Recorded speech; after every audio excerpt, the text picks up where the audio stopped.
Olá, estamos iniciando a nossa aula 92. Ainda no capítulo 16, não se pode servir a Deus e a Mamon. Essa aula 92 é a continuação da aula anterior, em que nós fizemos uma síntese do uso e destinação da riqueza e dos principais pontos doutrinários. O texto vem do Evangelho segundo o Espiritismo, edição da CEL, de Rio de Janeiro, 2016, páginas 434 a 442. Os textos são de Allan Kardec e Lacordaire. Mensagem dada em Constantino, em 1863, e que eu fiz um copy-desk, adaptando aqui a linguagem verbal. Vamos ver hoje, então, a riqueza e o seu mau uso, uma visão abrangente. O mau uso, como se viu, é servir-se da riqueza para satisfação pessoal. O apego à matéria, como espécie de instinto do homem, produz o seu filho primogênito, que é o orgulho, ao tempo também de criar facilidades para o mau uso da riqueza. Quer dizer, esse apego é quase instintivo do homem. E, além disso, a riqueza gera o orgulho. Assim, os bens confiados por Deus despertam ardentes e insensatas cobiças. Tornam-se forte obstáculo ao adiantamento moral e ao adiantamento espiritual do homem. Portanto, numa síntese, no algoritmo, o mau uso leva à satisfação apenas da pessoa, leva à satisfação pessoal, ou a satisfação pessoal leva ao mau uso, orgulho e cobiça, avareza e prejuízo e evolução moral espiritual do indivíduo. Quer dizer, a riqueza está indo contra ele. Outro item, riqueza. Um homem que ficou rico com o seu trabalho. Vamos analisar um pequeno discurso de um homem que enriqueceu muito trabalhando de sol a sol. Quando um homem trabalha muito e com o suor do seu rosto junta bens, ele deve e sabe dar o dado valor, o devido valor ao dinheiro. Ele trabalhou, ele sabe o valor do dinheiro. Ou faça a caridade segundo suas posses e com isso terá um mérito maior do que aquele que vive na abundância e nada faz. Portanto, ele trabalhou muito, ele enriqueceu, de seu próprio esforço, honestamente, e por um sentido de justiça, que a própria caridade é um ato de justiça, ele deve ajudar os mais necessitados. Mas ao contrário, esse mesmo homem, que bem se lembra de suas dificuldades e trabalhos, lá atrás que ele passou, ele é egoísta e duro para com os pobres. Então, se ele não ajuda, ele torna-se mais culpado do que os outros, porque ele conhece a aprovação, passou pela aprovação, sabe o que é aprovação e deveria evitar que essa mesma aprovação sucedesse aos próximos, de acordo com aquele princípio nuclear nosso: desejais ao próximo, não façais ao próximo o que queriam que vos fizessem, ou tratai o próximo como queriam que fosse tratado, não é? Ele deve ajudar o indivíduo, como ele passou por essas situações de sofrimento e de provação. Porque quanto maior passou pelas dores ocultas da miséria, mais propenso ele deve estar para aliviá-la nos outros. Então, o homem que trabalha, ele enriqueceu, saiu da pobreza para a riqueza, ele criou um comprometimento moral em razão de ter vivido nessa situação de pobreza. Então, ele tem que, por dever, ajudar aqueles que são mais carentes, mais necessitados. E se não faz, a sua culpa é maior daquele que já nasceu num estado de riqueza maior. Portanto, esse é um dos problemas que nós temos que colocar aqui. Quem enriqueceu muito cria um dever maior para com o próximo, desde que ele tenha nascido num estado de pobreza, do que o outro que é rico e não passou por esse estado. Vamos falar aqui do novo rico, o novo rich, a riqueza. O homem que enriquece rapidamente, o novo rico, e que repele o pobre que lhe pede socorro, que repele o que lhe estende a mão, que humilha-o arrogantemente, muitas vezes batendo no peito, ao dizer: trabalha como eu trabalhei, deu duro de sol a sol como eu dei. O novo rico que coloca uma venda nos seus olhos e uma tampa nos seus ouvidos, porque está, eu diria, cego, surdo pela soberba, sim, a soberba o faz cego e surdo aos olhos da beneficência, aos apelos da beneficência. Esse também é devedor das explicações e a justiça divina. O novo rico também deve dar.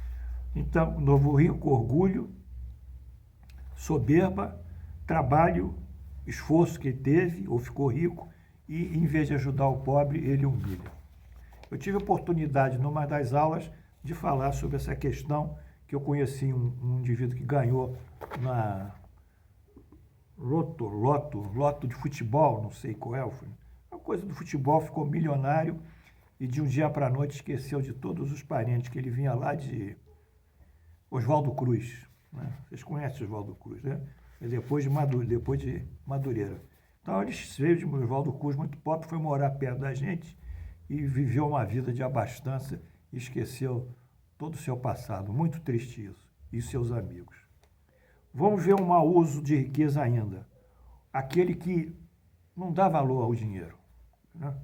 Não dá valor. Tem o dinheiro, mas não dá valor, não dá o devido valor, porque o dinheiro tem o seu valor. Não dá valor, rejeitar a riqueza quando Deus a concede e renunciar ao benefício do bem que se pode fazer, porque a riqueza é um instrumento, né, de crescimento da ciência, da educação, da saúde, né, da habitação, da qualidade de vida. Ela é um instrumento nobre que deve ser bem aplicado. E esse que é rico não dá valor ao que tem. Que aquele para quem a riqueza chega nesse mundo, diga, quer dizer, esse que chegou à riqueza, ele tem que fazer essa prece. Meu Deus, tu me enviaste um novo trabalho, que é a caridade.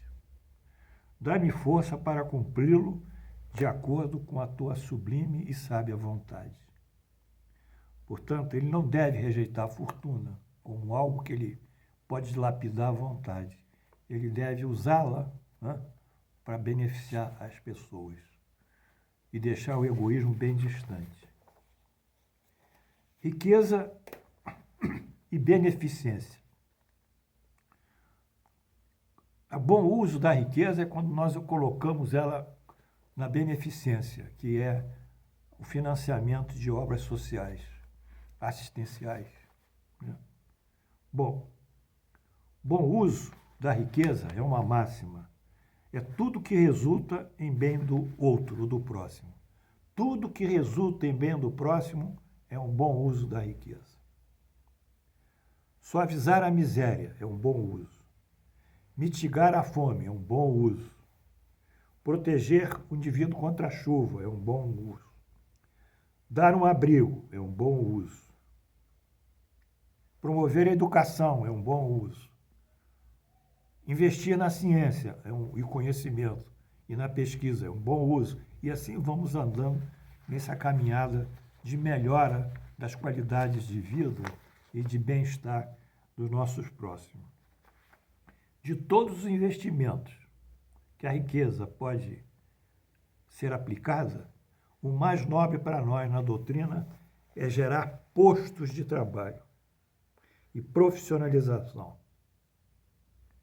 Quando nós geramos trabalho para o indivíduo, nós restabelecemos, damos ali a dignidade, que ele vai ganhar o dinheiro com o seu esforço próprio, seu mérito próprio. Ele vai ter um sentimento de autoafirmação, um sentimento de realização pessoal. Isso é importante, porque ele está ganhando o que ele faz, ou pelo que ele faz. Além disso, ele tem atrás dele uma mulher, os filhos, às vezes uma avózinha que mora com eles, às vezes uma irmã solteira, ou a mulher também. No trabalho, tem não só o marido que também trabalha, mas tem os filhos, tem a vovozinha, a vozinha, enfim, é uma comunidade. Quer dizer, o trabalho, ele não beneficia só o trabalhador, ele beneficia a comunidade familiar em que esse trabalhador está inserido. Você demitir um sujeito, rescindir o contrato de trabalho dele, você prejudica ele e os dependentes dele e aqueles que estão necessitados do dinheiro que ele ganha. Portanto, o uso mais nobre do grande empresário é gerar trabalho. E não falo emprego porque emprego é uma coisa que não é igual ao trabalho. A beneficência, a caridade são o grande contrapeso à avareza e à prodigalidade exacerbada. Quer dizer, se nós tivermos uma balança aqui, eu fiz uma balança, aqui, ó, pessoal, olha aqui a beneficência, esse prato aqui.